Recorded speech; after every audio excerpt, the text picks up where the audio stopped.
Imaginez la scène. Vous êtes un commandant militaire. Devant vous, une armée ennemie 10 fois, 20 fois, peut-être 50 fois supérieure à la vôtre. Vos hommes sont fatigués, sous-équipés, isolés de tout renfort. Les mathématiques sont impitoyables, vous allez perdre. Tout le monde le sait. Vos soldats le savent. Vos ennemis le savent. Vous le savez vous-même. Et pourtant, vous ne fuyez pas. Vous ne vous rendez pas. Vous ordonnez à vos hommes de se préparer au combat. Vous allez vous battre, non pas parce que vous pensez gagner, mais parce que fuir serait pire que mourir. Parce que quelque chose de plus grand que votre vie est en jeu. Parce que l'histoire se souviendra de ce que vous ferez dans les prochaines heures. Cette situation, qui semble sortie d'un film d'action hollywoodien, s'est produite des dizaines de fois à travers l'histoire humaine. Des hommes ordinaires, confrontés à des forces écrasantes, ont choisi de se battre plutôt que de fuir. Et parfois, contre toute attente, contre toute logique, contre toutes les probabilités, ils ont gagné. Des poignées de soldats ont mis en déroute des armées. Des garnisons minuscules ont tenu des forteresses contre des hordes. Des navires isolés ont affronté des flottes entières. Ces batailles impossibles, ces défis lancés aux mathématiques de la guerre, sont parmi les épisodes les plus fascinants de l'histoire militaire. Comment est-ce possible? Comment quelques centaines d'hommes peuvent-ils vaincre des milliers d'adversaires? Comment une force dérisoire peut-elle résister à une armée qui devrait l'écraser en quelques minutes? La réponse est complexe, car chaque bataille est unique. Mais certains facteurs reviennent encore et encore dans ces récits d'impossibles, le terrain qui neutralise l'avantage numérique, le leadership qui inspire les hommes au-delà de leurs limites, la motivation qui transforme des soldats en fanatiques, la technologie qui multiplie la puissance de chaque combattant, et parfois, simplement, la stupidité ou l'arrogance de l'ennemi supérieur en nombre. Ces batailles inégales nous fascinent parce qu'elles parlent à quelque chose de profond dans la psyché humaine. Nous aimons les histoires de David contre Goliath, du petit qui défie le grand, du faible qui renverse le fort. Ces récits nous rassurent sur notre propre capacité à surmonter les obstacles, à défier les probabilités, à triompher même quand tout semble perdu. Ils nous rappellent que le courage, la détermination et l'ingéniosité peuvent parfois compenser la faiblesse matérielle. Ils nous offrent des héros à admirer, des exemples à suivre, des sacrifices à honorer. Mais ces batailles nous enseignent aussi des leçons plus sombres. Elles nous montrent que la supériorité numérique ne garantit pas la victoire, que les armées les plus puissantes peuvent être vaincues par des adversaires qu'elles méprisent. Elles nous rappellent que l'arrogance est le plus mortel des péchés militaires, que sous-estimer son ennemi est le chemin le plus sûr vers la défaite. Et elles nous confrontent à la réalité de la guerre, cette activité humaine où des hommes tuent et meurent, où le courage côtoie l'horreur, où la gloire naît du sang versé. Avant de plonger dans ces récits de batailles impossibles, si vous aimez explorer les vérités cachées de l'histoire, pensez à liker cette vidéo et à vous abonner pour plus de contenu de ce genre. Et s'il vous plaît, laissez un commentaire pour me dire d'où vous regardez. Je trouve incroyable que nous explorions ensemble ces histoires anciennes depuis différentes parties du monde, connectées à travers le temps et l'espace par notre curiosité partagée pour le passé. Commençons notre voyage par la bataille la plus célèbre de toutes, celle qui est devenue le symbole même de la résistance héroïque contre des forces écrasantes, les Thermopyles. L'année est 480 avant notre ère. L'Empire perse, la superpuissance incontestée du monde antique, a décidé de châtier la Grèce pour son insolence. 10 ans plus tôt, une expédition perse contre Athènes avait été repoussée à Marathon, une humiliation que le grand roi Xerxès, fils de Darius, était déterminé à venger. Il avait passé des années à préparer l'invasion, rassemblant une armée d'une taille sans précédent. Les chiffres donnés par Hérodote, notre principale source, sont fantastiques. Plus de 2 millions de soldats, accompagnés d'un nombre équivalent de non-combattants. Les historiens modernes considèrent ces chiffres comme grossièrement exagérés, mais même les estimations les plus conservatrices parlent de 100 000 à 300 000 hommes. C'était, sans aucun doute, la plus grande armée que le monde ancien ait jamais vue. Face à cette marée humaine, les cités grecques étaient divisées et mal préparées. Beaucoup avaient déjà fait leur soumission à Xerxès, offrant la terre et l'eau, les symboles traditionnels de la vassalité perse. D'autres hésitaient, pesant les chances de survie si elles résistaient contre la certitude de la destruction si elles perdaient.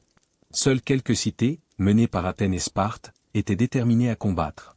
Mais même leur détermination était tempérée par la réalité, elles ne pouvaient pas espérer vaincre l'armée perse en bataille rangée. Leur seul espoir était de retarder l'avance perse, de gagner du temps pour préparer leur défense, et de prier pour un miracle. C'est dans ce contexte que fut prise la décision de défendre les Thermopyles. Ce défilé étroit, dont le nom signifie les portes chaudes en référence aux sources thermales qui s'y trouvaient, était le seul passage praticable entre la Thessalie et la Grèce centrale. Coincé entre les montagnes et la mer, il ne mesurait que quelques mètres de large à son point le plus étroit, un goulet d'étranglement naturel où la supériorité numérique des Perses serait neutralisée. Une petite force déterminée pourrait y tenir contre une armée beaucoup plus grande, comme un homme barrant une porte peut repousser une foule. Le commandant choisi pour cette mission était Léonidas, l'un des 2 rois de Sparte. Léonidas avait environ 60 ans, un vétéran endurci qui avait passé sa vie à se préparer à la guerre. Il emmena avec lui 300 Spartiates, tous des hommes d'âge mûr qui avaient des fils pour perpétuer leur lignée. Ce détail, souvent négligé dans les récits populaires, est révélateur. Léonidas savait que ces hommes ne reviendraient probablement pas. Il choisissait des hommes qui pouvaient mourir sans éteindre leur famille. Mais les 300 Spartiates n'étaient pas seuls. Ce fait est souvent oublié dans la version mythifiée de la bataille. Léonidas commandait une force beaucoup plus importante, environ 7000 Grecs, incluant des contingents de Thespie, de Thèbes, d'Arcadie et d'autres cités. Ces alliés sont généralement ignorés par la postérité, éclipsés par la gloire des Spartiates, mais ils combattirent et moururent aux côtés de Léonidas, tout aussi courageusement. La bataille des Thermopyles ne fut pas l'affaire de 300 hommes contre une armée. Ce fut l'affaire de 7000 Grecs contre peut-être 150 000 Perses.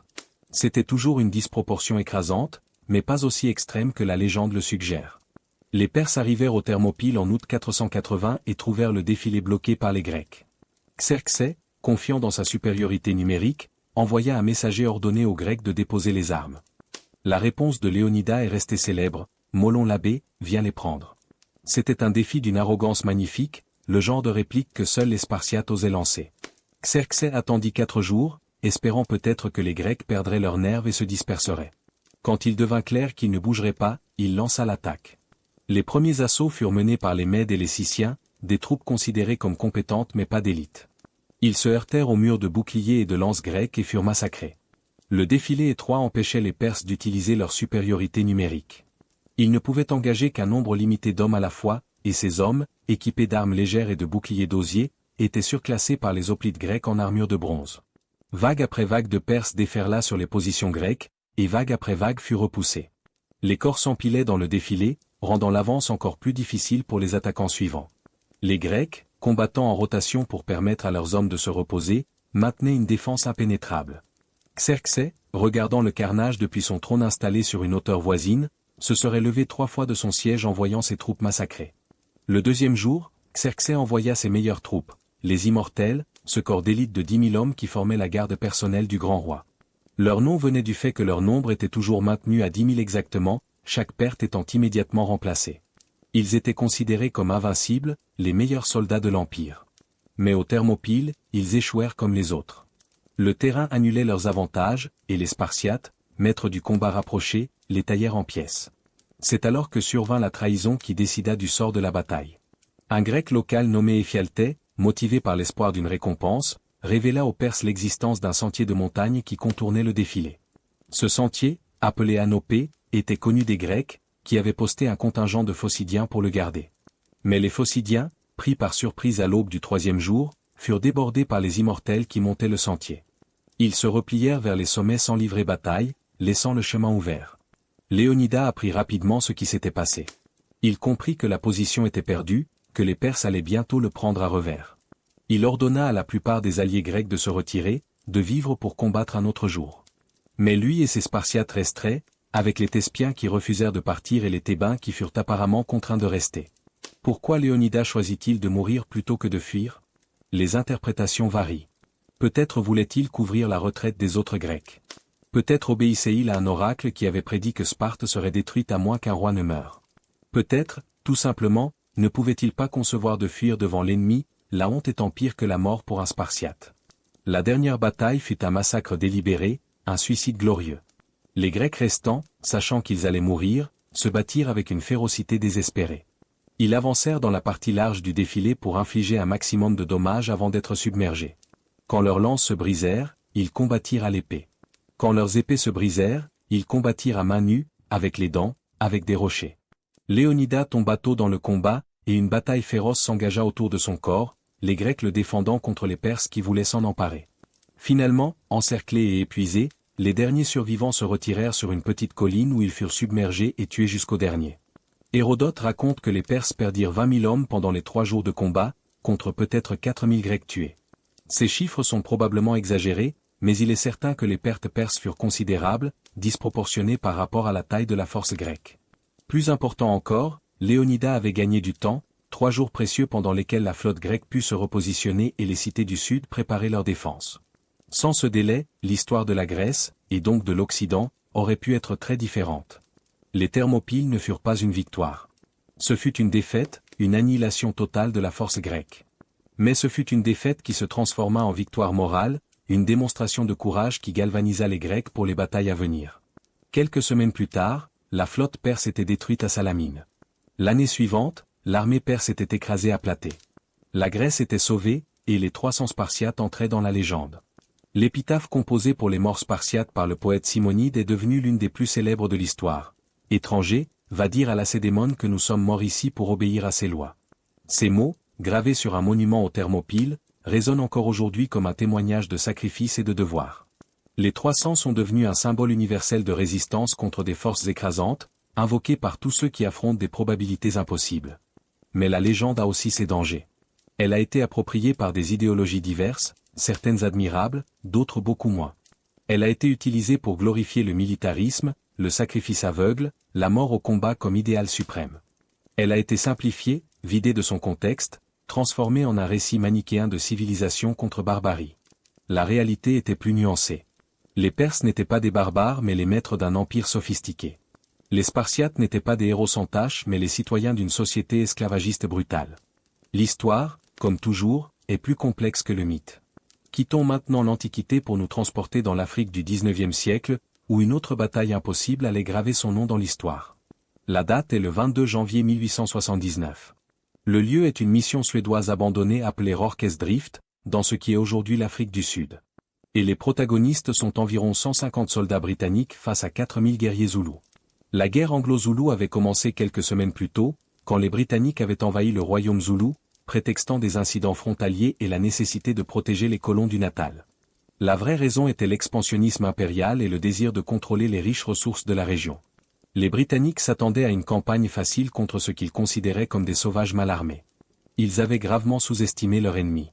Le matin même de Rorkersdrift, à quelques kilomètres de là, au camp d'Isandlwana, une force britannique de 1700 hommes avait été anéantie par l'armée zoulou principale. C'était la pire défaite que l'armée britannique ait subie face à un adversaire autochtone, un désastre qui allait choquer l'opinion publique en Grande-Bretagne et ternir la réputation de l'Empire.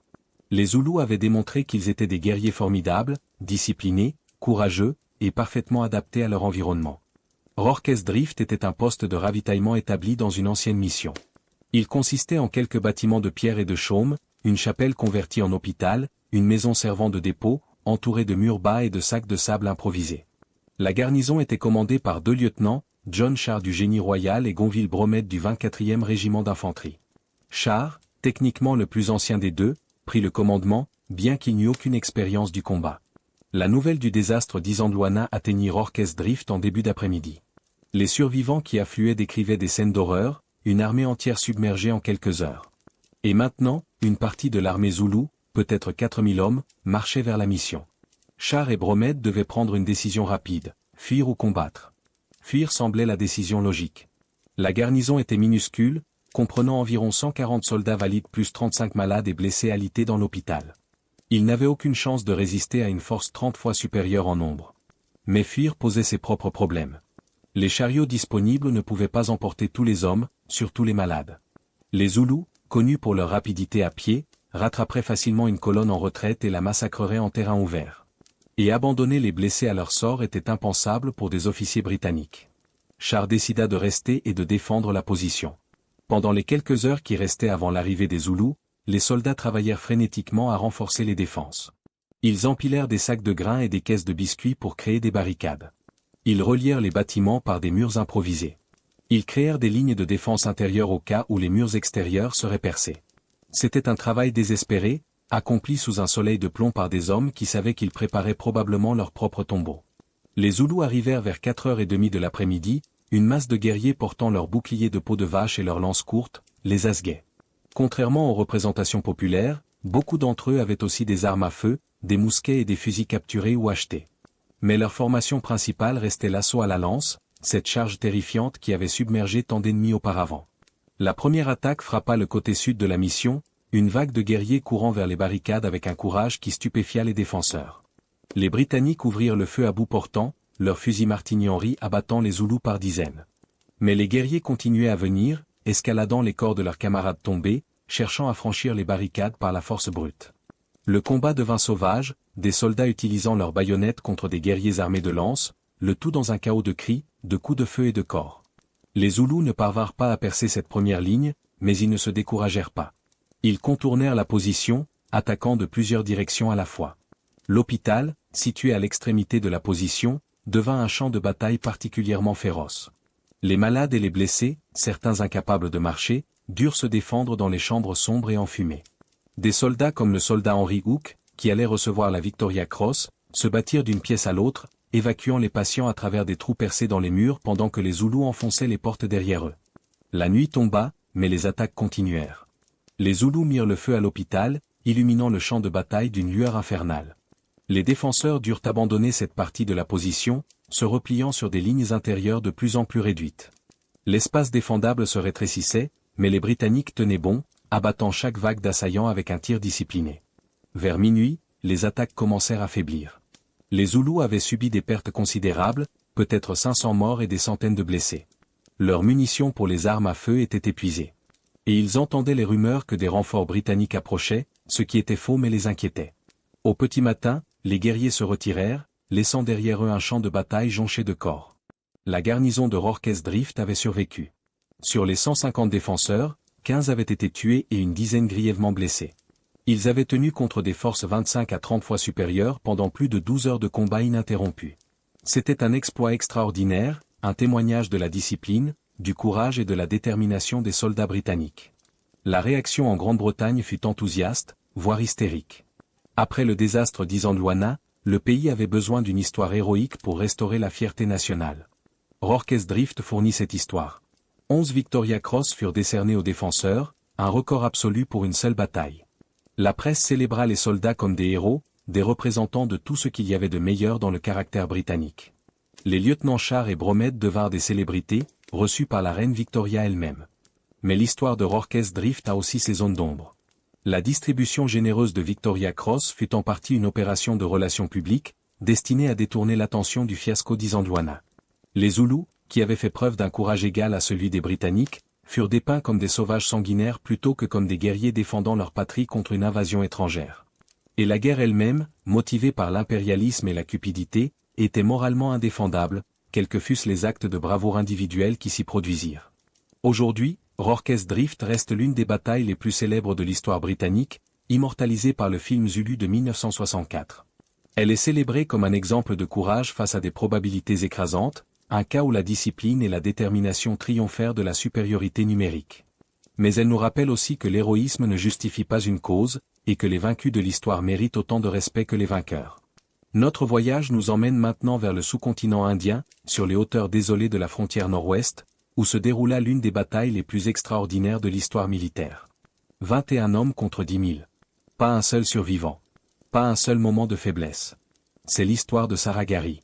Nous sommes le 12 septembre 1897, dans ce qui est aujourd'hui le Pakistan, près de la frontière avec l'Afghanistan.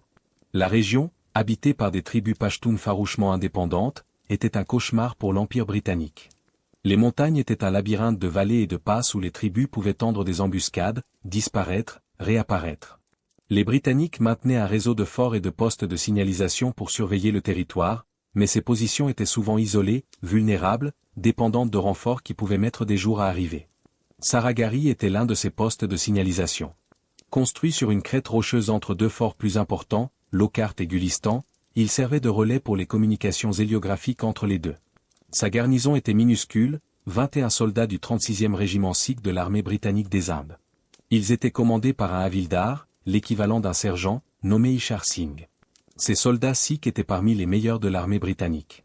Les Sikhs, originaires du Pendjab, avaient été de redoutables adversaires des Britanniques lors des guerres anglo-sikhs des années 1840.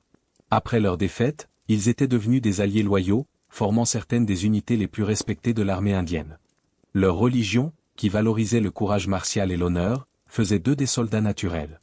Et leur tradition de ne jamais abandonner un poste, de combattre jusqu'à la mort plutôt que de fuir, allait être mise à l'épreuve ce jour-là.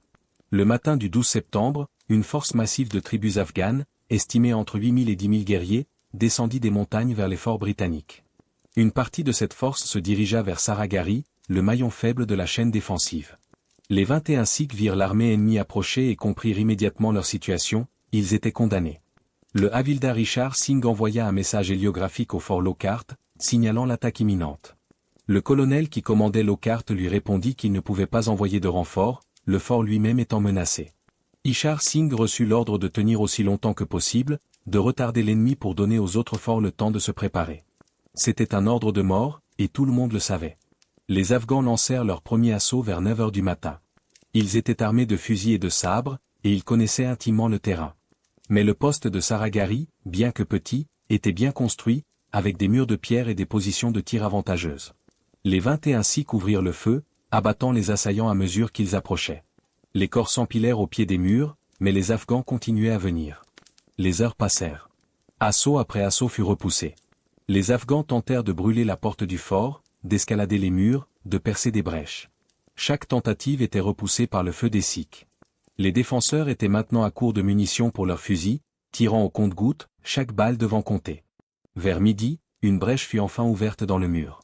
Les Afghans se déversèrent à l'intérieur, et le combat devint une mêlée à l'arme blanche. Les Sikhs, leurs baïonnettes et leurs kirpans, ces poignards rituels que tout Sikh porte, contre les sabres et les couteaux afghans. C'était un combat sans espoir, mais les Sikhs ne cédèrent pas un pouce de terrain sans le payer en sang ennemi. Le havildar Ishar Singh continua à envoyer des messages héliographiques tout au long de la bataille, décrivant l'action en temps réel pour les officiers britanniques qui observaient impuissants depuis Lockhart. Ces derniers messages sont devenus légendaires, il rapporta la mort de chacun de ses hommes, un par un, avant de signaler qu'il était le dernier survivant et qu'il allait charger l'ennemi. Puis le signal s'arrêta. Le dernier défenseur de Saragari fut un cuisinier régimentaire nommé Gurmukh Singh.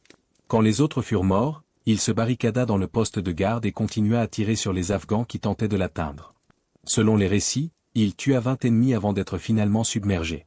Les Afghans, impressionnés par son courage, mirent le feu au bâtiment plutôt que de risquer d'autres pertes en tentant de l'en déloger. Gurmukh Singh mourut dans les flammes, le dernier des 21. La bataille de Saragari avait duré environ 7 heures. 21 Sikhs avaient affronté près de 10 000 ennemis et en avaient tué, selon les estimations britanniques, entre 450 et 600. Ils n'avaient pas seulement retardé l'ennemi, ils avaient infligé des pertes si sévères que les Afghans durent interrompre leur offensive, donnant aux autres forts le temps de se préparer. Leur sacrifice n'avait pas été vain. La réaction en Grande-Bretagne et en Inde fut stupéfiante. Le Parlement britannique se leva pour honorer les 21 Sikhs, un honneur rarement accordé à des soldats non britanniques. Chacun des défenseurs reçut à titre posthume l'Ordre du Mérite indien, la plus haute décoration disponible pour les soldats indiens à l'époque. La reine Victoria elle-même exprima son admiration pour leur courage. Dans la communauté sikh, Saragari devint un symbole sacré du courage et du sacrifice. Le 12 septembre est célébré comme Saragari Day, un jour férié au Pendjab. Des monuments furent érigés en l'honneur des 21, et leur histoire est enseignée dans les écoles sikhs du monde entier. Ils sont considérés comme des exemples parfaits de l'idéal sikh du saint soldat, prêt à mourir pour la justice et l'honneur. Ce qui rend Saragari particulièrement remarquable, c'est l'absence totale de survivants parmi les défenseurs. Contrairement à Rorke's Drift ou même aux Thermopyles, où des récits de survivants ou de témoins proches ont pu être recueillis, tout ce que nous savons de Saragari vient des messages héliographiques envoyés pendant la bataille et des témoignages des Afghans eux-mêmes, qui furent tellement impressionnés par le courage des Sikhs qu'ils parlèrent d'eux avec respect. Les guerriers afghans, interrogés après la bataille, décrivirent les Sikhs comme des lions, des hommes qui ne connaissaient pas la peur. Ils racontèrent comment les défenseurs chantaient des hymnes religieux en combattant, comment ils refusaient toutes les offres de reddition, comment ils se battaient jusqu'à leur dernier souffle. Cette admiration de l'ennemi pour le courage de ses adversaires est peut-être le plus grand hommage que les 21 Sikhs puissent recevoir. Saragari nous enseigne que la bravoure transcende les frontières nationales et religieuses. Les Sikhs se battaient pour l'Empire britannique, une puissance coloniale qui avait conquis leur propre patrie quelques décennies plus tôt. Mais ils se battaient aussi pour leur honneur, leur régiment, leurs camarades. Ils se battaient parce que fuir était impensable, parce que leur code moral exigeait qu'ils meurent debout plutôt que de vivre à genoux. C'est cette universalité du courage qui fait de Saragari une histoire qui résonne bien au-delà des frontières de l'Inde ou de l'histoire coloniale. Les batailles que nous avons explorées jusqu'ici, les Thermopyles, Rorke's Drift, Saragari, partagent un point commun, elles furent gagnées, ou du moins honorablement perdues, par la résistance acharnée, le courage brut, la volonté de mourir plutôt que de céder. Mais il existe une autre catégorie de batailles inégales, celle où la victoire ne vint pas de la force mais de la ruse, où quelques centaines d'hommes triomphèrent de milliers non pas en les combattant de front mais en les surprenant, en les trompant, en exploitant leur faiblesse avec une audace qui frisait la folie. L'une des plus spectaculaires de ces victoires par la ruse eut lieu le 21 avril 1836, dans les plaines marécageuses du Texas, près de l'embouchure de la rivière San Jacinto. Ce jour-là, une armée de 900 Texans, des fermiers, des aventuriers, des mercenaires venus de tous les coins des États-Unis, affronta une force mexicaine de 1400 soldats professionnels commandés par le général Antonio López de Santa Anna, le président du Mexique lui-même. En 18 minutes, la bataille était terminée. L'armée mexicaine était anéantie. Santa Anna était prisonnier. Et le Texas était libre. Pour comprendre San Jacinto, il faut comprendre le contexte de la révolution texane. Le Texas était alors une province du Mexique, peuplée principalement de colons américains que le gouvernement mexicain avait invités à s'installer dans les années 1820. Ces colons, appelés Texians, avaient apporté avec eux leurs esclaves, leur langue anglaise, et leurs idées de liberté individuelle qui s'accordaient mal avec le centralisme autoritaire du gouvernement mexicain. Les tensions s'accumulèrent pendant des années, culminant en 1835 quand Santa Anna abolit la Constitution fédérale et imposa un régime dictatorial. Les Texians se révoltèrent. La réponse de Santa Anna fut brutale. Il marcha vers le nord avec une armée de plusieurs milliers d'hommes, déterminés à écraser la rébellion. À l'Alamo, une mission fortifiée près de San Antonio, il massacra les quelques 200 défenseurs jusqu'au dernier après un siège de 13 jours. À Goliad, il fit exécuter plus de 300 prisonniers texans qui s'étaient rendus, violant toutes les lois de la guerre. Ces atrocités galvanisèrent la résistance texane, mais elles semblaient aussi confirmer que la cause était perdue. L'armée texane, commandée par Sam Houston, battait en retraite devant les forces mexicaines supérieures, semant la panique parmi les colons qui fuyaient vers l'est. Houston était un personnage extraordinaire, un ancien gouverneur du Tennessee qui avait abandonné la politique pour vivre parmi les Cherokees, un géant physique avec un tempérament volcanique et une intelligence stratégique aiguë. Beaucoup de ses propres hommes le critiquaient pour sa retraite apparemment sans fin, l'accusant de lâcheté. Mais Houston attendait son moment. Il savait que son armée indisciplinée ne pouvait pas vaincre les Mexicains en bataille rangée. Il devait trouver un avantage, une opportunité d'attaquer quand l'ennemi ne s'y attendait pas. Cette opportunité se présenta à San Jacinto. Santa Anna, confiant après ses victoires précédentes, avait divisé ses forces et marchait avec seulement 1400 hommes. Il établit son camp dans une prairie près du confluent du Buffalo Bayou et de la San Jacinto, un terrain marécageux qui limitait ses options de manœuvre. Houston, dont l'armée avait maintenant atteint 900 hommes, reconnut immédiatement l'avantage. Les Mexicains avaient le dos à l'eau. S'ils étaient attaqués et mis en déroute, ils n'auraient nulle part où fuir. Le 20 avril, les deux armées se firent face sans qu'aucune n'engage le combat. Des escarmouches eurent lieu, mais rien de décisif. Cette nuit-là, des renforts mexicains arrivèrent, portant les forces de Santa Anna à environ 1400 hommes. Mais ces renforts étaient épuisés par leur marche forcée. Le matin du 21 avril, Santa Anna, inexplicablement, ne posta pas de sentinelles adéquates. Peut-être était-il trop confiant. Peut-être sous-estimait-il les Texans comme des rebelles amateurs. Quelle qu'en fût la raison, l'armée mexicaine passa l'après-midi à se reposer, beaucoup de soldats faisant la sieste, leurs armes empilées. Houston lança son attaque vers 3h30 de l'après-midi. Les Texans avancèrent en silence à travers les hautes herbes de la prairie, leurs fusils chargés, leurs couteaux bowie prêts. Un petit groupe traîna 2 canons, les sœurs jumelles, des pièces légères qui seraient décisives. Un joueur de fifre joua une chanson populaire, Will You Come to the Bove, une mélodie d'amour qui sembla absurde jusqu'à ce qu'elle devint le signal de la charge. Les Mexicains furent pris complètement par surprise. Les premiers coups de feu abattirent des soldats encore endormis ou à moitié habillés. Les Texans chargèrent en criant Remembez the Alamo. Remembez Goliad, les noms des massacres qui exigeaient vengeance. La ligne mexicaine s'effondra presque instantanément. Ce qui aurait dû être une bataille devint une chasse à l'homme. En 18 minutes de combat actif, l'armée mexicaine cessa d'exister. 650 Mexicains furent tués, beaucoup d'entre eux abattus alors qu'ils tentaient de fuir ou de se rendre. Les Texans, assoiffés de vengeance pour l'Alamo et Goliad, tuèrent des prisonniers, achevèrent des blessés, commirent des atrocités qui ternissent la gloire de leur victoire. Houston lui-même, blessé à la cheville par une balle mexicaine, tenta d'arrêter le massacre mais ne put contrôler ses hommes enragés. Plus de 700 Mexicains furent faits prisonniers. Les Texans perdirent 9 morts et 30 blessés. Santa Anna lui-même fut capturé le lendemain, découvert caché dans les marais, déguisé en simple soldat. Il fut amené devant Houston, qui gisait sous un chêne, soignant sa blessure. Le dictateur mexicain, craignant pour sa vie, accepta de signer des traités reconnaissant l'indépendance du Texas. Bien que ces traités fussent plus tard répudiés par le gouvernement mexicain, le fait était accompli. Le Texas était libre, et 9 ans plus tard, il serait annexé par les États-Unis, déclenchant la guerre américano-mexicaine qui redessinerait la carte de l'Amérique du Nord. San Jacinto démontre le pouvoir dévastateur de la surprise. L'armée mexicaine n'était pas inférieure en qualité, seulement en vigilance.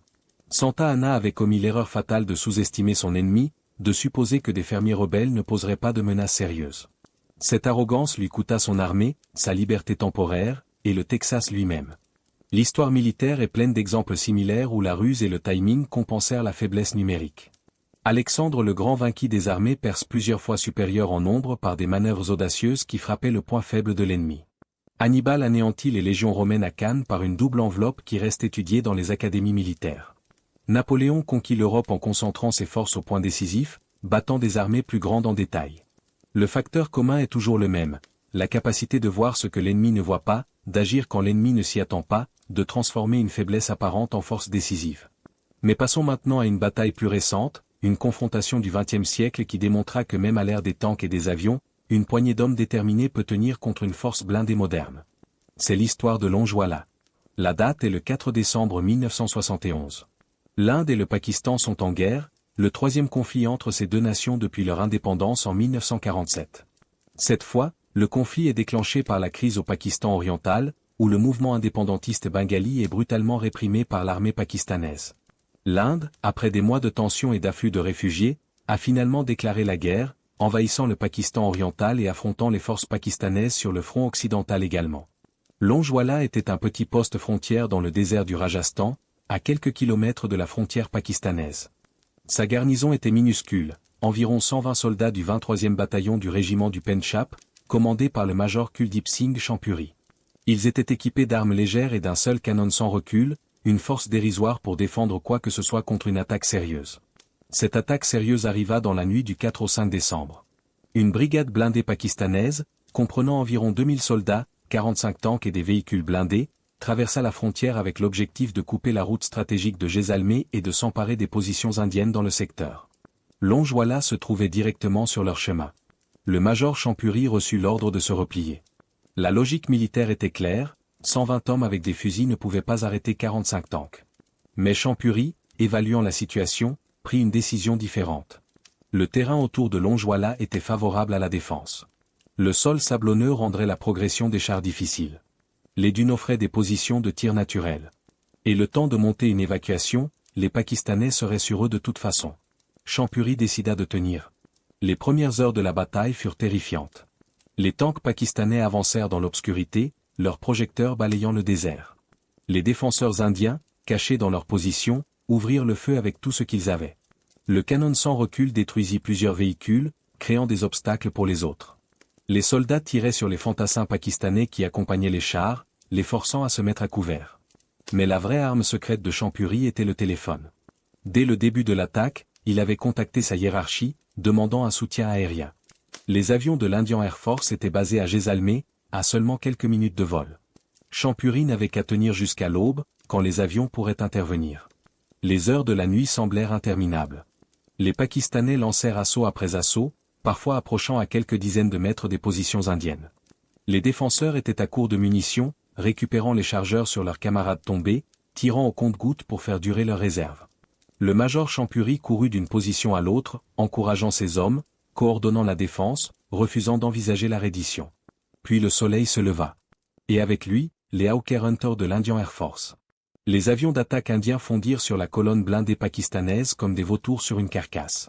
Les tanks, coincés dans le sable, incapables de manœuvrer, étaient des cibles parfaites. Les roquettes et les canons des Hunters firent un carnage. En quelques heures, la brigade pakistanaise cessa d'exister en tant que force de combat. 37 tanks furent détruits, ainsi que des dizaines de véhicules blindés et de camions.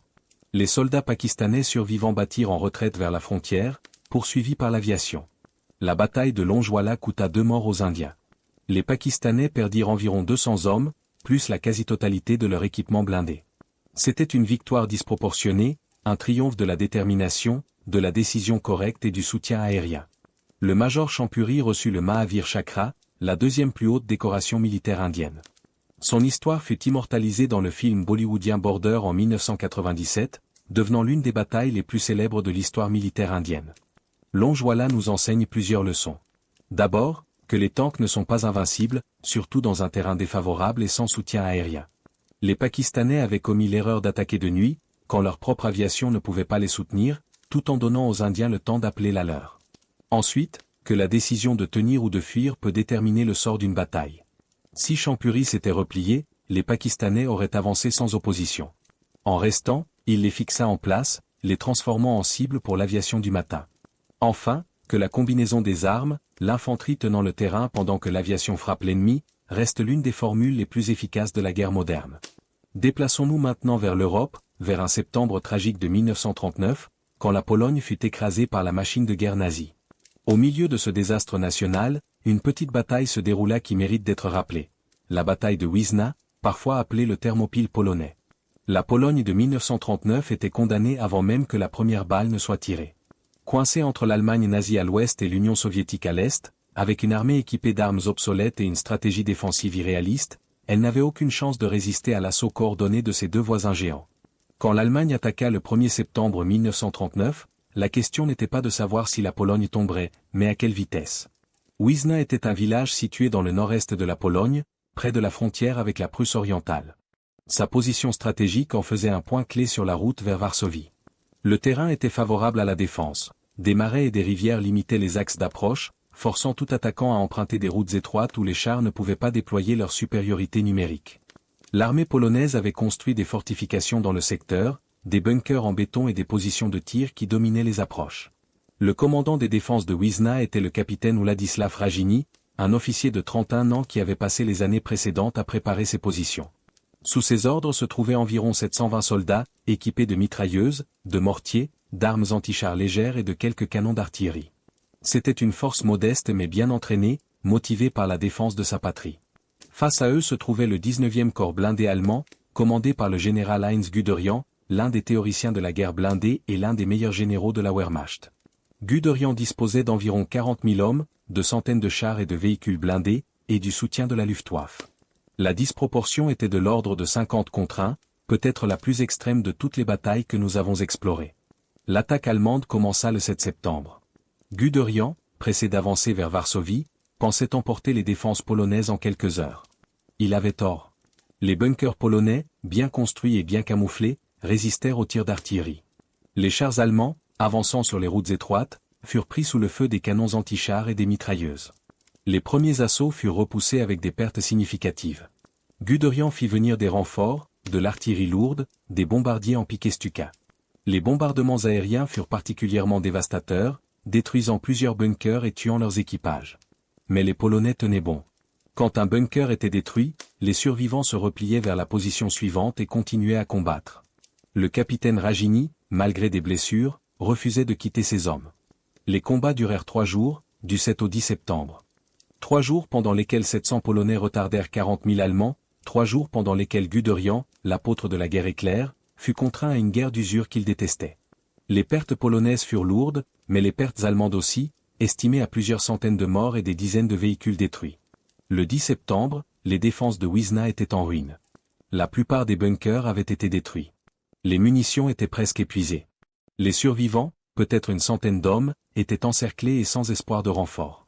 Les Allemands envoyèrent un émissaire proposant une reddition honorable. Les Polonais refusèrent. Ce qui se passa ensuite varie selon les sources. Selon la version la plus répandue, le capitaine Rajini rassembla ses derniers hommes et leur ordonna de tenter une percée vers les lignes polonaises. Lui-même, grièvement blessé et incapable de marcher, resta dans son bunker. Quand les Allemands y pénétrèrent finalement, il se fit sauter avec une grenade plutôt que de se rendre. D'autres récits suggèrent qu'il fut tué par les bombardements ou qu'il mourut en combattant. Ce qui est certain, c'est qu'il ne survécut pas à la bataille. La bataille de Wisna ne changea pas le cours de la guerre. La Pologne tomba en quelques semaines, écrasée par la puissance combinée de l'Allemagne et de l'Union soviétique. Mais Wisna retarda l'avance allemande de 3 jours cruciaux, donnant à d'autres unités polonaises le temps de se regrouper et de tenter d'organiser une défense de Varsovie. Et elle démontra que les Polonais, même face à des probabilités impossibles, ne se rendraient pas sans combattre. Après la guerre, Wisna resta largement oublié, éclipsé par des batailles plus grandes et des tragédies plus terribles. Mais dans la Pologne post-communiste, elle a été redécouverte et célébrée comme un exemple du courage national. Un mémorial a été érigé sur le site, et le capitaine Rajini est honoré comme un héros. En 2009, le groupe de métal Sabaton a immortalisé la bataille dans une chanson intitulée 40, contribuant à faire connaître cette histoire au-delà des frontières polonaises. Quittons maintenant la terre ferme pour nous aventurer sur les océans, où d'autres batailles impossibles se sont déroulées. La mer offre ses propres défis et ses propres opportunités pour les combattants en infériorité. Un navire, bien manœuvré, peut parfois tenir contre une force bien supérieure, exploitant le terrain naval, les conditions météorologiques, ou simplement le courage de son équipage. L'une des plus extraordinaires de ces confrontations navales eut lieu le 5 novembre 1940, dans l'Atlantique Nord. Le HMS Jervy Bay, un ancien paquebot converti en croiseur auxiliaire, escortait un convoi de 37 navires marchands quand il rencontra l'admiral Scheer, un cuirassé de poche allemand. Le Jervy Bay était une abomination maritime. C'était un vieux navire de passagers datant de 1922, équipé à la hâte de 7 canons de 152 mm, sans blindage, sans vitesse, sans rien qui pût le qualifier de navire de guerre. Son capitaine, Edward Fegen, savait parfaitement ce qu'il commandait. Et il savait parfaitement ce que représentait l'admiral Scheer, 28 000 tonnes de puissance de feu, armé de 6 canons de 280 mm, capable de détruire le Jervy Bay en quelques salves. Quand le Scheer fut repéré à l'horizon, Fegen n'hésita pas une seconde. Il ordonna au convoi de se disperser, chaque navire fuyant dans une direction différente sous le couvert de la fumée. Puis il fit virer le Jervy Bay et chargea directement le cuirassé allemand. C'était un suicide, et tout le monde à bord le savait. Le Jervy Bay n'avait aucune chance de vaincre, ni même d'endommager significativement le Scheer.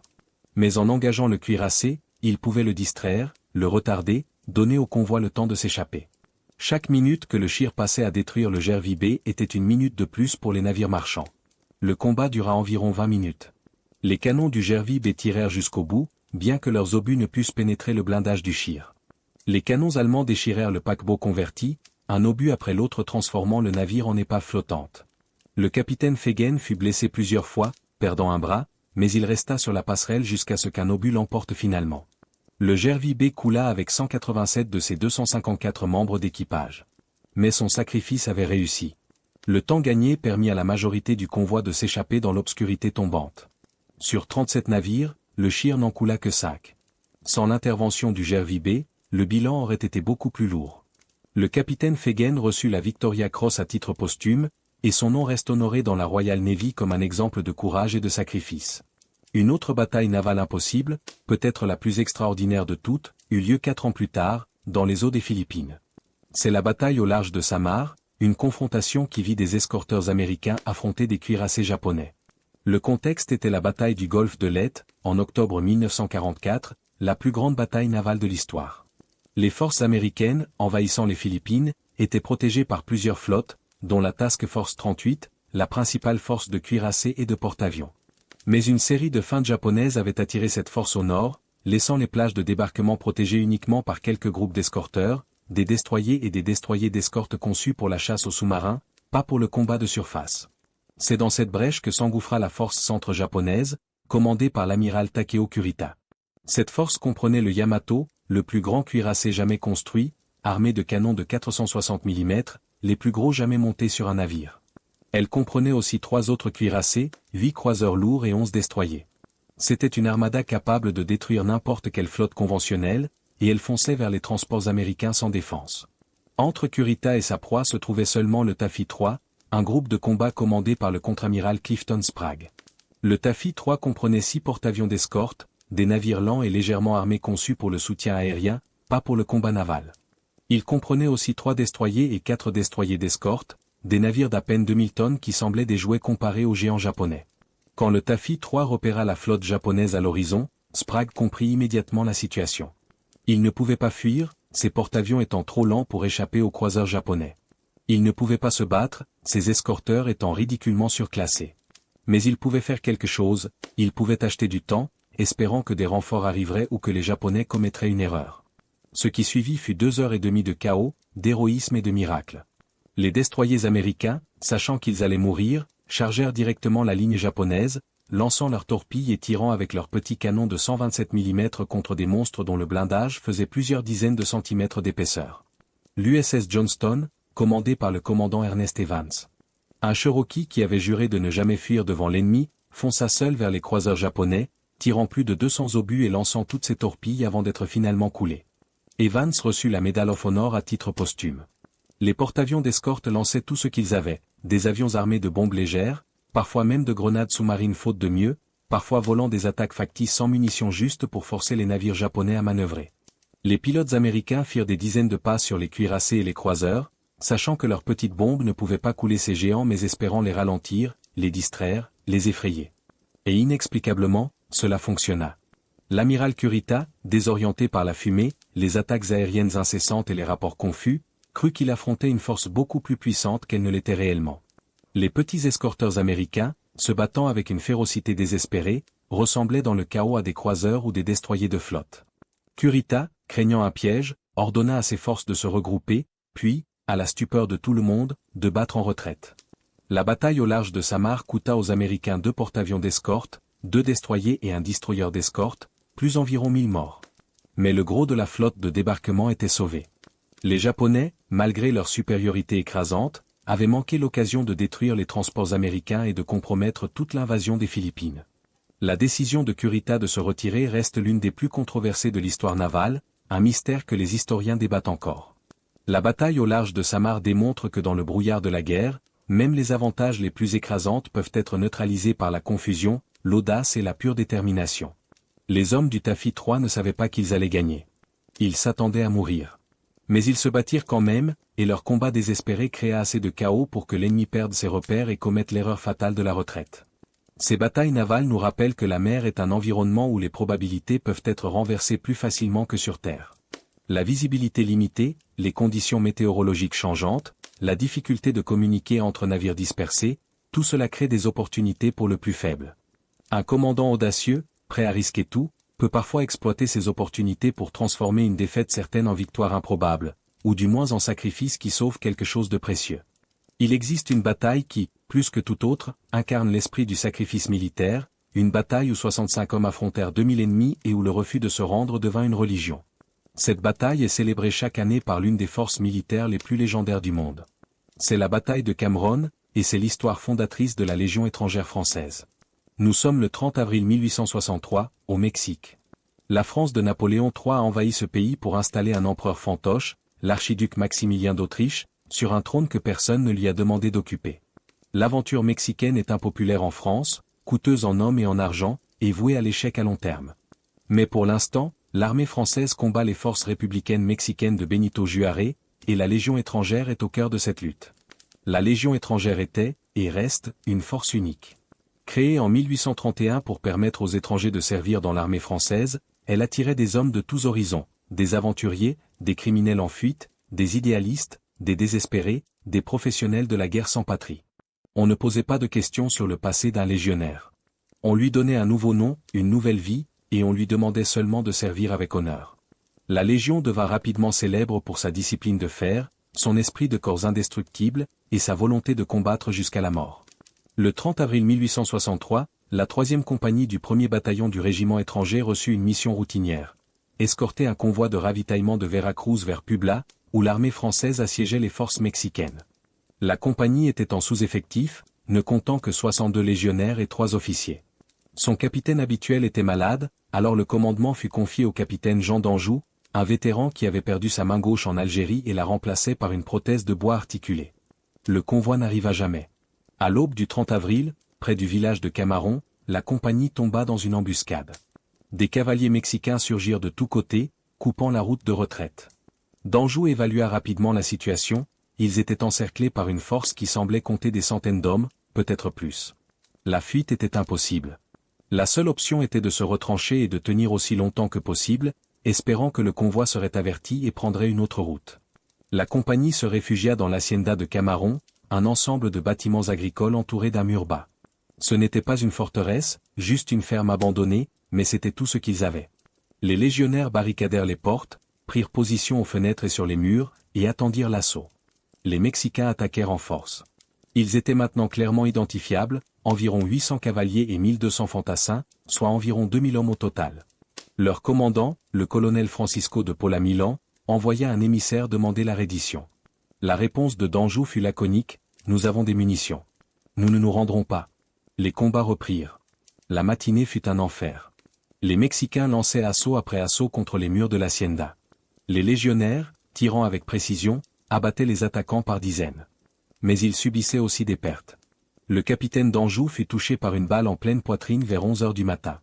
Avant de mourir, il fit jurer à ses hommes de ne jamais se rendre. Ce serment, prononcé dans la poussière et le sang d'une ferme mexicaine, devint le cœur de la légende de Cameron. Le commandement passa au lieutenant Villain, puis, quand celui-ci fut tué à son tour, au sous-lieutenant Maudet. Les heures passaient. La chaleur était accablante, la soif torturait les hommes qui n'avaient presque plus d'eau. Les munitions s'épuisaient. Les murs de l'hacienda, criblés de balles, s'effondraient par endroits. Les Mexicains mirent le feu à certains bâtiments, ajoutant la fumée et les flammes à l'enfer du combat. À 5 heures de l'après-midi, après plus de 10 heures de combat, il ne restait que 12 légionnaires capables de tenir un fusil. Les Mexicains lancèrent un assaut général, submergeant les défenses par le nombre. Les derniers légionnaires furent acculés dans un coin de la cour, leurs munitions épuisées. Maudet ordonna une dernière charge à la baïonnette. Les 12 hommes, hurlant, se jetèrent sur les centaines de Mexicains qui les entouraient. Maudet et la plupart des autres furent abattus dans cette charge. Mais 5 légionnaires survécurent, trop blessés pour continuer à combattre, encerclés par des dizaines de soldats mexicains. Le colonel Milan, impressionné par leur courage, leur offrit la vie sauve s'ils se rendaient. Le caporal Maine, le plus gradé des survivants, répondit qu'ils se rendraient seulement si on leur permettait de garder leurs armes et de soigner leurs blessés. Milan, stupéfait par cette audace, aurait déclaré « On ne refuse rien à des hommes comme vous ». Les 5 survivants furent faits prisonniers avec les honneurs de la guerre. La bataille de Cameron coûta aux Mexicains environ 300 morts et blessés. Les légionnaires perdirent 40 hommes tués au combat et 23 faits prisonniers, dont la plupart étaient grièvement blessés. Le convoi qu'ils devaient protéger, averti du combat, prit une autre route et arriva à destination sans encombre. La mission, d'une certaine manière, avait réussi. Mais c'est ce qui se passa après la bataille qui transforma Cameron en mythe. Le corps du capitaine d'Anjou fut retrouvé et identifié par sa main de bois, qui avait survécu au combat et au pillard. Cette main fut récupérée par la Légion et devint sa relique la plus sacrée, l'équivalent laïque d'une relique religieuse. Elle est conservée au musée de la Légion à Aubagne et sortie une fois par an, le 30 avril, jour de Cameron. Ce jour-là, dans toutes les garnisons de la Légion à travers le monde, une cérémonie solennelle est organisée. Le récit de la bataille est lu à haute voix. Les noms des officiers et des légionnaires sont rappelés. La main du capitaine d'Anjou est portée en procession. Et chaque légionnaire renouvelle silencieusement le serment de ses prédécesseurs, ne jamais se rendre, combattre jusqu'à la mort, honorer ceux qui sont tombés avant lui. Cameron n'était pas une victoire. C'était une annihilation presque totale de la force engagée. Mais c'est précisément ce caractère absolu du sacrifice qui lui donne sa puissance symbolique. Les légionnaires de Cameron n'ont pas survécu parce qu'ils étaient chanceux ou parce que l'ennemi a commis des erreurs. Ils sont morts, presque tous, en faisant exactement ce qu'ils avaient juré de faire. Et c'est cette fidélité absolue à la parole donnée qui fait de Cameron le cœur de l'identité légionnaire. Pour la Légion étrangère, Cameron n'est pas simplement une bataille historique. C'est un idéal, un standard auquel chaque légionnaire doit aspirer. Quand un légionnaire est dans une situation désespérée, il est censé se souvenir de Cameron et se demander « Serais-je digne de ces hommes ?» Cette question, posée dans l'intimité de la conscience, est peut-être plus puissante que n'importe quel ordre ou règlement. Maintenant que nous avons exploré ces batailles extraordinaires, de l'Antiquité au XXe siècle, des montagnes grecques aux déserts indiens, des mers de l'Atlantique aux plaines du Mexique, il est temps de nous demander, qu'est-ce que ces batailles ont en commun? Quels sont les facteurs qui permettent à une force désespérément inférieure de tenir, et parfois de triompher, contre des probabilités écrasantes? Le premier facteur, le plus évident, est le terrain. Dans presque toutes les batailles que nous avons examinées, le terrain jouait en faveur du défenseur. Aux Thermopyles, le défilé étroit neutralisait la supériorité numérique perse. À Rorke's Drift, les bâtiments de la mission fournissaient des positions défensives solides. À Saragari, le fort dominait les approches et forçait les attaquants à monter sous le feu. À Lonjwala, le sable ralentissait les chars pakistanais et les transformait en cibles faciles pour l'aviation. Le terrain ne peut pas compenser n'importe quelle infériorité. 50 hommes dans le meilleur fort du monde ne peuvent pas tenir contre 1 million d'assaillants indéfiniment. Mais le terrain peut égaliser les chances, transformant une bataille désespérée en combat équitable, ou du moins en combat où le courage et la détermination peuvent faire la différence. Les commandants qui réussissent dans ces situations sont ceux qui comprennent intuitivement comment exploiter le terrain. Léonidas choisit les Thermopyles précisément parce que c'était le terrain idéal pour sa mission de retardement. Le major Champuri décida de rester à Lonjwala parce qu'il reconnut que le terrain favorisait la défense. Cette capacité à lire le terrain, à voir les opportunités qu'il offre, est l'une des marques du grand commandant tactique. Le deuxième facteur est le leadership. Dans chaque bataille que nous avons examinée, un ou plusieurs individus ont fait la différence par leur exemple personnel, leur calme sous le feu, leur capacité à inspirer leurs hommes au-delà de leurs limites. Léonidas mourant à la tête de ses Spartiates. Le capitaine d'Anjou faisant jurer à ses hommes de ne jamais se rendre. Le capitaine Fegen restant sur la passerelle du Gervib et malgré ses blessures mortelles. Le commandant Evans chargeant seul vers la flotte japonaise. Le leadership dans ces situations n'est pas une question de stratégie brillante ou de manœuvre complexe. C'est une question de présence, de volonté, de refus d'abandonner. Quand les hommes voient leur commandant se battre à leur côté, risquer sa vie comme eux, ils trouvent en eux-mêmes des ressources qu'ils ne soupçonnaient pas. Le leader devient le point focal de la résistance, l'incarnation de l'esprit qui refuse de mourir. Ce type de leadership a un coût. La plupart des commandants que nous avons mentionnés sont morts dans les batailles qu'ils ont menées. Léonidas, d'Anjou, Fegen, Evans, Rajini, tous sont tombés à la tête de leurs hommes. Le leadership par l'exemple, poussé jusqu'à son terme logique, est souvent fatal. Mais c'est précisément ce sacrifice qui lui donne sa puissance. Un homme qui est prêt à mourir pour ses convictions inspire ceux qui le voient d'une manière que les mots seuls ne peuvent jamais égaler. Le troisième facteur est la motivation. Les soldats qui se battent dans des batailles désespérées doivent avoir une raison de continuer quand la logique leur dicte de fuir ou de se rendre. Cette raison peut être patriotique, comme pour les Polonais de Wisna défendant leur patrie envahie. Elle peut être religieuse, comme pour les Sikhs de Saragari qui chantaient des hymnes en combattant. Elle peut être professionnelle, comme pour les légionnaires de Cameron qui avaient juré de ne jamais se rendre. Elle peut être vengeresse, comme pour les Texans de San Jacinto criant Remambé the Alamo. Ce qui compte n'est pas la nature de la motivation, mais son intensité. Les soldats doivent croire, du plus profond de leur être, que ce pourquoi ils se battent vaut la peine de mourir. Sans cette conviction, même les meilleures positions défensives et le meilleur leadership ne suffiront pas. Les hommes fuiront ou se rendront face à des probabilités impossibles, ce qui est parfaitement rationnel. C'est seulement quand quelque chose de plus grand que la survie individuelle est en jeu que les hommes trouvent la force de combattre jusqu'à la mort.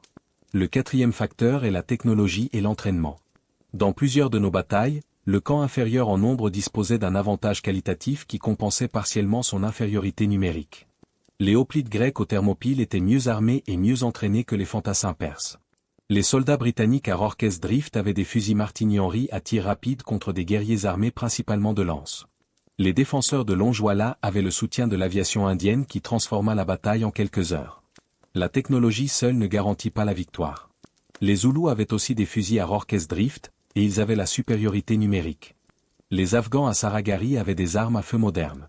Mais quand la technologie est combinée avec un bon terrain, un bon leadership et une forte motivation, elle peut transformer une bataille désespérée en combat gagnable. L'entraînement est peut-être encore plus important que l'équipement. Les soldats qui ont répété les gestes du combat des milliers de fois réagissent automatiquement, sans avoir à réfléchir, ce qui leur permet de rester efficaces même sous un stress extrême. Les Spartiates des Thermopyles avaient passé leur vie entière à s'entraîner au combat. Les légionnaires de Cameron étaient des professionnels aguerris. Les pilotes du Taffy 3 avaient des centaines d'heures de vol. Cet entraînement leur permettait de fonctionner quand d'autres auraient paniqué. Le cinquième facteur, souvent négligé, est les erreurs de l'ennemi. Dans presque toutes les batailles que nous avons examinées, la force supérieure a commis des erreurs qui ont aidé la force inférieure. Santa Anna n'a pas posté de sentinelle à San Jacinto. Kurita a perdu ses repères et ordonné la retraite au large de Samar. Les Afghans à Saragari ont lancé des assauts frontaux coûteux au lieu de simplement encercler le fort et d'attendre que les défenseurs meurent de soif. Ces erreurs ne sont pas des accidents. Elles sont souvent le produit de l'arrogance, cette confiance excessive qui vient de la supériorité numérique. Quand un commandant croit que la victoire est acquise, il relâche sa vigilance, néglige les précautions élémentaires, sous-estime son adversaire. Cette arrogance est peut-être le plus grand don qu'une force supérieure puisse faire à une force inférieure. Elle crée les opportunités que le courage et l'audace peuvent exploiter. Les batailles inégales ne sont pas toutes des victoires. Beaucoup sont des défaites, des annihilations totales où le courage n'a pas suffi à changer le résultat. Mais même ces défaites peuvent être glorieuses, inspirantes, porteuses de sens pour ceux qui les contemplent. Pensez à Masada, cette forteresse du désert de Judée où, en l'an 73 de notre ère, moins de 1000 Juifs zélotes tinrent contre la 10e légion romaine pendant des mois. Quand les Romains percèrent finalement les murs, ils trouvèrent les défenseurs morts, s'étant suicidés collectivement plutôt que de tomber aux mains de l'ennemi. Masada devint le symbole de la résistance juive, invoquée pendant des siècles, et aujourd'hui les recrues de l'armée israélienne prêtent serment sur son sommet en déclarant « Masada ne tombera plus jamais ». Pensez à l'Alamo, cette mission texane où environ 200 défenseurs tinrent pendant 13 jours contre l'armée de Santa Anna avant d'être submergés et massacrés jusqu'au dernier. L'Alamo ne changea pas le cours de la guerre texane, ce fut San Jacinto qui le fit, mais il devint le cri de ralliement qui galvanisa les Texans pour leur victoire finale. Remember the Alamo n'est pas seulement un slogan. C'est l'incarnation d'un refus de se soumettre, même face à une mort certaine. Pensez au bataillon sacré de Thèbes, cette unité d'élite composée de 150 couples d'amants qui combattit à Chéronée en 338 avant notre ère contre Philippe de Macédoine. Quand l'armée thébaine fut mise en déroute, le bataillon sacré refusa de fuir. Ils moururent jusqu'au dernier sur leur position, tombant là où ils s'étaient tenus. Philippe lui-même, contemplant leur corps, aurait pleuré et déclaré « Périssent ceux qui soupçonnent ces hommes d'avoir agi ou souffert quoi que ce soit de honteux. » Ces défaites nous émeuvent autant, parfois plus, que les victoires. Il y a quelque chose de profondément humain dans l'image de gens qui se battent sachant qu'ils vont perdre, qui choisissent la mort plutôt que la soumission, qui préfèrent la gloire éphémère à la survie honteuse. Nous admirons ces gens non pas parce qu'ils ont gagné, mais parce qu'ils ont montré ce dont l'esprit humain est capable dans ces moments les plus extrêmes. Bien sûr, il y a aussi une dimension troublante dans cette glorification du sacrifice. Les hommes de l'Alamo, de Masada, du bataillon sacré sont morts. Leur cause, dans certains cas, était discutable. L'Alamo était défendu par des hommes qui voulaient maintenir l'esclavage au Texas. Masada était le dernier bastion d'une révolte qui avait causé des souffrances immenses. La célébration de la mort au combat peut devenir malsaine, une glorification de la violence qui ignore les coups humains de la guerre. Mais peut-être que la vraie leçon de ces batailles n'est pas que mourir au combat est glorieux. C'est que certaines choses valent la peine de se battre pour elles, même quand les chances de succès sont nulles. C'est que le courage, face à l'impossible, a une valeur en soi, indépendante du résultat. C'est que les êtres humains, dans leurs meilleurs moments, peuvent transcender leur peur, leur égoïsme, leur instinct de survie, et devenir quelque chose de plus grand qu'eux-mêmes. Les batailles inégales nous rappellent aussi les limites de la puissance brute. Les empires les plus puissants, les armées les plus nombreuses, les technologies les plus avancées ne garantissent pas la victoire. Une poignée d'hommes déterminés, dans le bon terrain, avec le bon leadership, peuvent tenir contre des forces qui semblent invincibles.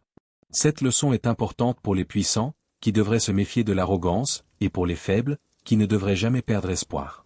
Si cette exploration des batailles les plus inégales de l'histoire vous a captivé, si vous voulez continuer à découvrir ces récits extraordinaires où le courage humain défie les probabilités, je vous invite à vous abonner à cette chaîne et à activer les notifications. Chaque semaine, nous voyageons ensemble à travers le temps, découvrant les histoires que les manuels scolaires oublient souvent de raconter. Laissez un commentaire pour me dire ce que vous avez pensé de cette vidéo, et dites-moi d'où vous la regardez. Je suis toujours fasciné de voir combien nous sommes nombreux, aux quatre coins du monde, à partager cette passion pour le passé. Et si vous avez apprécié ce voyage à travers les champs de bataille de l'histoire, partagez cette vidéo avec quelqu'un qui, comme vous, admire le courage face à l'impossible. L'histoire n'est pas seulement une collection de dates et de noms.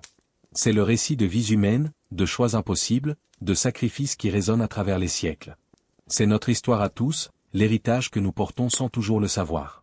La prochaine fois que vous serez confronté à une situation qui semble sans espoir, pensez aux 300 Spartiates des Thermopyles, aux 21 Sikhs de Saragari, aux 65 légionnaires de Cameron. Pensez à ces hommes qui ont regardé l'impossible en face et qui ont refusé de fléchir. Leur courage ne les a pas tous sauvés. Beaucoup sont morts. Mais leur exemple a survécu, inspirant des générations de gens qui, comme vous et moi, cherchent la force de continuer quand tout semble perdu. Car c'est cela, finalement, la leçon de ces batailles inégales. Les nombres ne sont pas tout. La force brute ne détermine pas toujours le résultat. Le courage, la détermination, la volonté de se battre pour ce qui compte, ces qualités humaines peuvent parfois renverser les probabilités les plus écrasantes. Et même quand elles échouent, même quand le sacrifice est vain en termes militaires, elles laissent quelque chose de précieux. L'exemple, la mémoire, la preuve que les êtres humains peuvent être plus grands que leurs circonstances. Nous vivons dans un monde où les probabilités sont calculées par des algorithmes, où les guerres sont gagnées par des drones et des missiles guidés, où le courage individuel semble parfois dérisoire face aux forces impersonnelles qui façonnent nos vies. Mais les batailles que nous avons explorées nous rappellent que l'esprit humain ne peut pas être quantifié. Il y a quelque chose dans l'être humain qui refuse de se soumettre au calcul, qui continue à se battre quand la raison dit d'abandonner, qui préfère mourir debout plutôt que vivre à genoux. Cette force, appelons-la courage, honneur, obstination ou folie, est ce qui rend l'histoire humaine si fascinante. Elle est aussi ce qui nous donne espoir, même dans nos moments les plus sombres. Si des hommes ordinaires, confrontés à des situations extraordinaires, ont pu se battre comme ils l'ont fait, alors peut-être que nous aussi, à notre échelle, pouvons trouver en nous la force de faire face à nos propres défis, quelle que soit leur ampleur. À très bientôt pour un nouveau voyage dans les couloirs du temps. Prenez soin de vous, et n'oubliez jamais que les nombres ne sont pas tout, et que parfois, le courage d'une poignée peut changer le cours de l'histoire.